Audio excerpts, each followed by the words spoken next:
Online, everyone is arguing about high volume training versus high intensity training. Some people claim you need tons of sets to grow, whereas others say training close to failure is all you need. But what does the actual science say? Well, it's not what either side wants to hear. This has been an ongoing debate for a long time, with even competitive bodybuilders espousing either style of training. Arthur Jones, Mike Mentzer have historically been proponents of the high-intensity training method. On the flip side, most professional bodybuilders have adopted a high-volume approach. Great bodybuilders like Arnold Schwarzenegger and Ronnie Coleman have built their physique off of high volumes. But those are ultimately simply anecdotes, which unfortunately people tend to weigh a lot more heavily than the actual research. So what does the actual research say? In the research, the consensus has been that higher volumes are better for growth for a long time.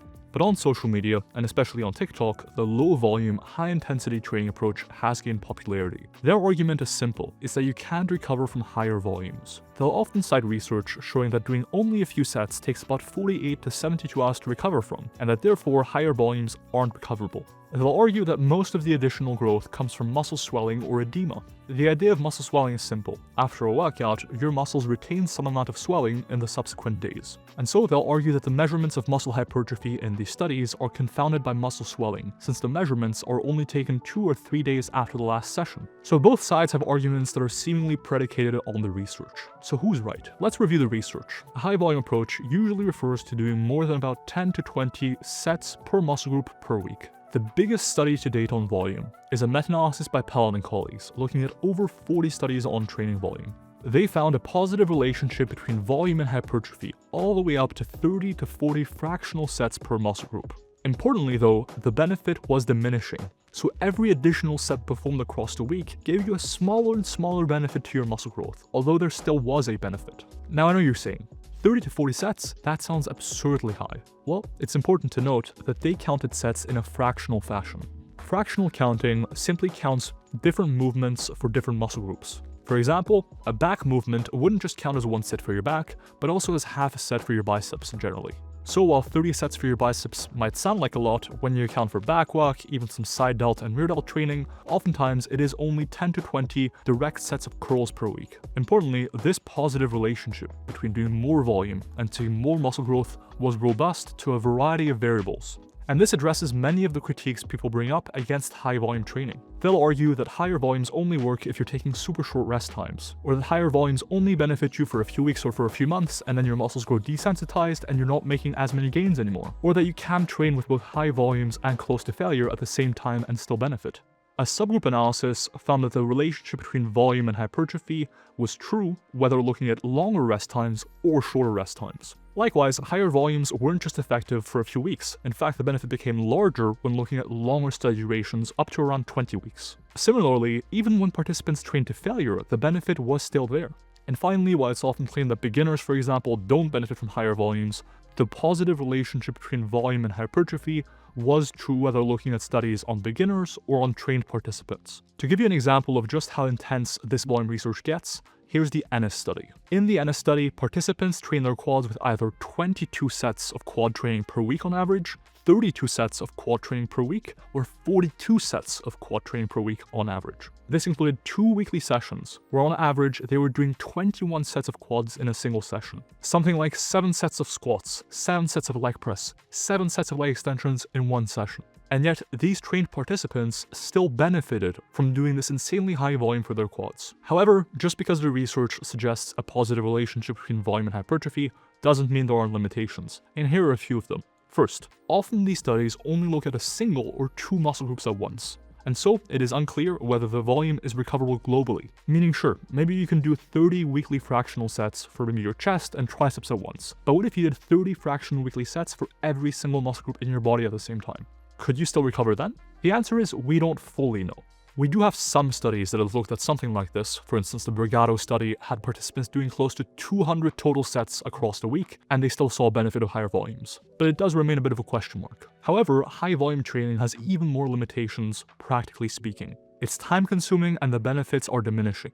As a rule of thumb, every time you double your training volume, you get about 50% more growth. So if with 10 sets of arm training per week, you're going to gain an inch on your arms in that year, and you go to 20 sets for that year, you would gain around an extra half an inch, extra 50% relative growth. So that's double the time in the gym for only 50% more growth. So high volume training definitely has its merits, but it also has some limitations. Let's move on to high intensity training. High intensity training usually involves doing only maybe 1 to 2 or maybe 3 sets per exercise, but taking all of them very close or to failure. Let's look at the research on this idea. The biggest study we have on this topic is a meta-analysis by Robinson and colleagues. Looking at all the studies on training to failure versus training submaximally, they found a linear relationship between proximity to failure and muscle hypertrophy. The closer a set was taken to failure, the better it was for hypertrophy. In contrast to training volumes, which displayed a diminishing returns relationship, this was a linear relationship. And note that the researchers didn't just take relationships and fit into the data. They compared different model fits and adopted the best one. So clearly, we can say that training closer to failure is beneficial for growth. And in fact, some research even suggests that training past failure might be beneficial. The first ever study on the topic is one we conducted with our lab. Our study compared ending a set of calf raises at failure versus ending a set of calf raises going past failure doing partials afterwards. And we found around 40% more growth when going past failure even. So while we know with super high certainty that going to failure is more beneficial for growth than ending shy of failure, we also have some research suggesting that even past failure might see a benefit. So high intensity training does seem beneficial. However, the research does have its limitations. First, while the general relationship between proximity to failure and hypertrophy is pretty clear, we only have one study on past failure training just yet. We also don't really know if going to failure is necessary in trained lifters who also train explosively, versus say keeping a rep or two in the tank. For example, we have a study by our following colleagues where training a couple reps shy of failure was equivalent to training to failure in trained lifters. This might just be because trained lifters are better at locking in and recruiting more motor units than untrained lifters, especially when being explosive on the concentric phase. So clearly, there is a case to be made for both high volume training and high intensity training based on the research. Both clearly have strong evidence behind them.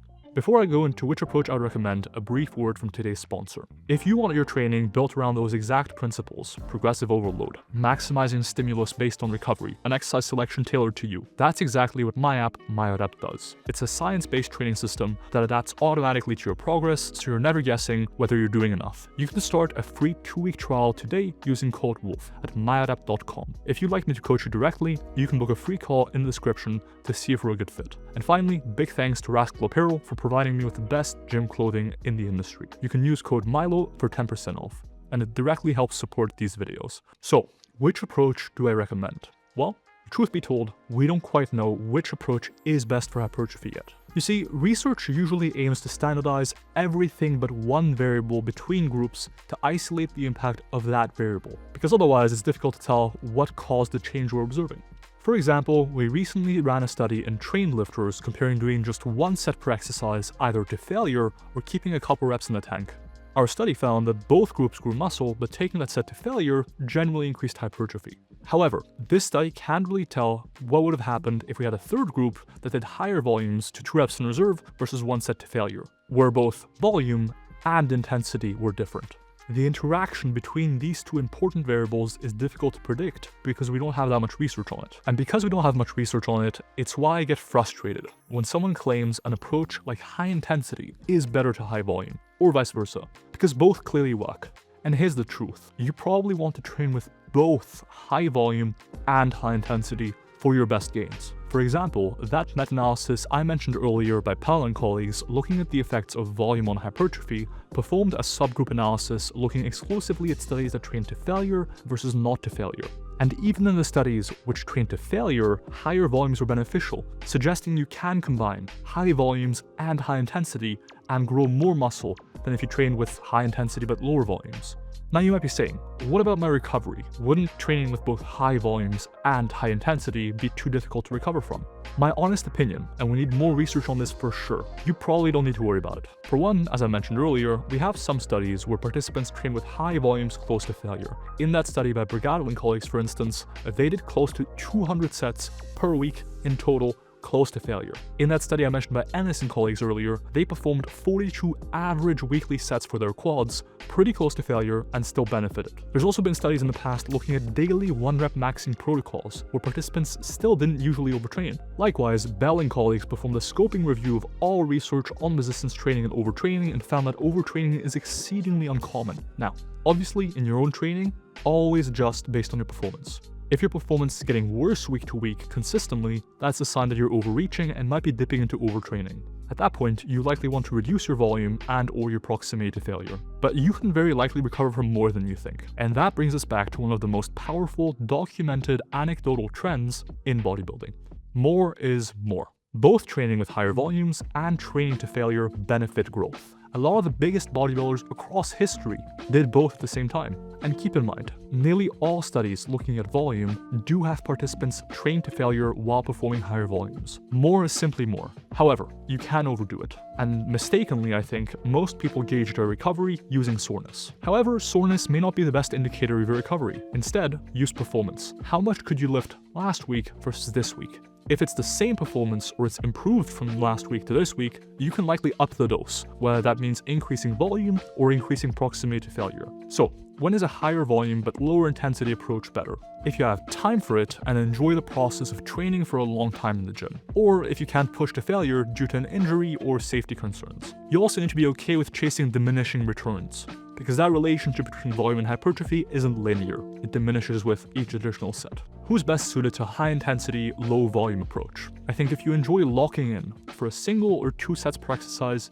it can work really well. However, you also need to be okay leaving some gains on the table in exchange for time efficiency. You should be someone who enjoys hitting failure or even going past failure. But finally, when are both approaches together best?